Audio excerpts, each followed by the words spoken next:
Hi, everybody. This is Silvio Canto in Dallas, Texas on Monday, March 25th, and welcome to our video commentary. Well, it's been about 24 hours since the Attorney General published his letter, and it's been absolutely entertaining watching the Democrats. I mean, they're just totally crazy. They're doubling down on more investigations, and you have Adam Schiff, representative from California. He's the chairman, by the way, of a pretty important committee. He's saying that he's got information about collusion. He says, I've got evidence of collusion.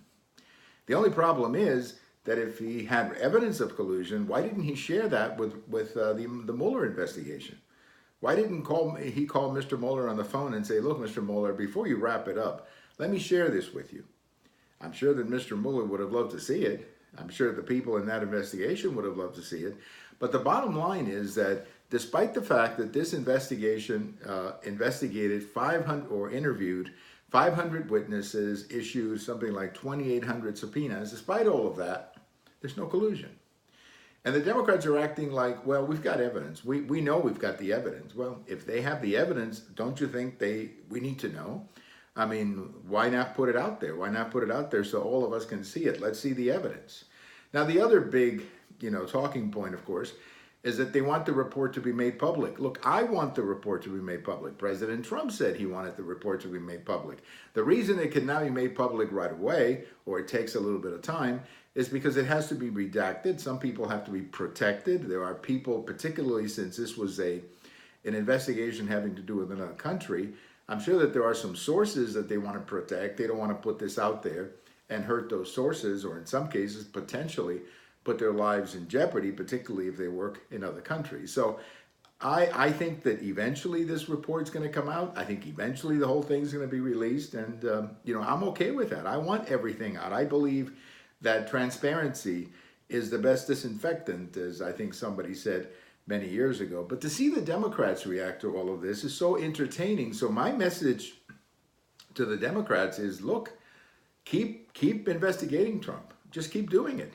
Just keep investigating Trump. And if you've got evidence to impeach him, I call on you right now to write articles of impeachment and put them up to a vote in the House. Do it. Just go for it and do it. Now, my guess is that they don't have evidence. My guess is that they know they may not get a majority of Democrats to go along with them on impeachment. And they're just talking. They're just talking to keep their base happy. Look, we've spent 2 years building up all these expectations on the Democrat side about collusion, that they're going to get Trump, And this whole thing has hit the wall. And they're not going to get Trump this way. Now, they could defeat him in 2020. That's possible.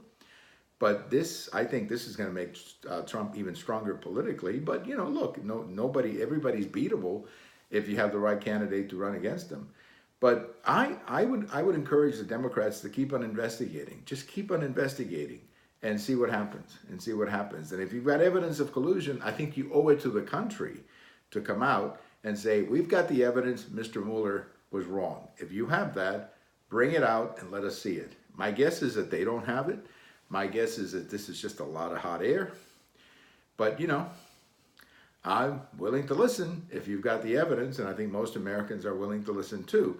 But I think most Americans are also very tired of investigations. And if there is no evidence, I think most people want to see this thing move on.